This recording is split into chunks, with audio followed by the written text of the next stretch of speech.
this was an amazing film. I had the opportunity to work on Sleeping Beauty. We had a huge crew back in the 50s, around 600 artists. Keep in mind, Sleeping Beauty was a motion picture made by hand. Back then, no technology, no computers. Everything we did was drawn, inked, painted by hand. It was a handmade product. Sleeping Beauty was a masterpiece, a beautifully crafted film, but it cost a lot of money.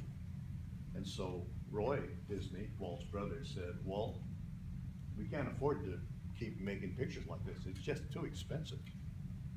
And so Ub Iwerks, who was Walt's partner way back, back to the 30s, realized that the Xerox company had come out with this desktop copier.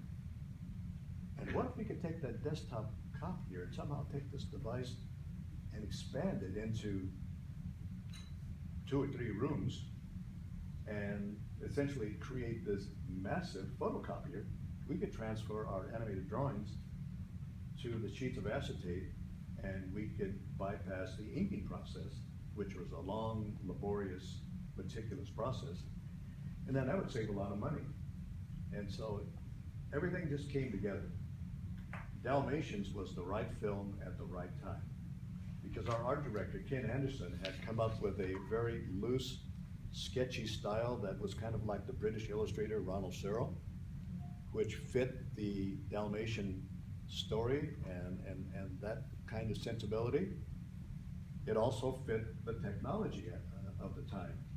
So the film's production design and the technology, Xerox, that we were going to use to make this film, it all came together at the right time. And so Dalmatians was able to be produced for a much smaller budget.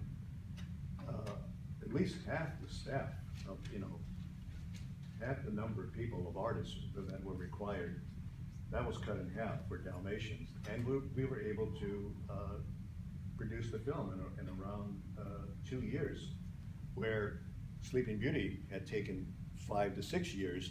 We were able to turn Dalmatians around in 2 years. So half the staff, an accelerated production schedule, a new technology, Xerox, and the film was produced. It was a big hit, and people have been watching it ever since.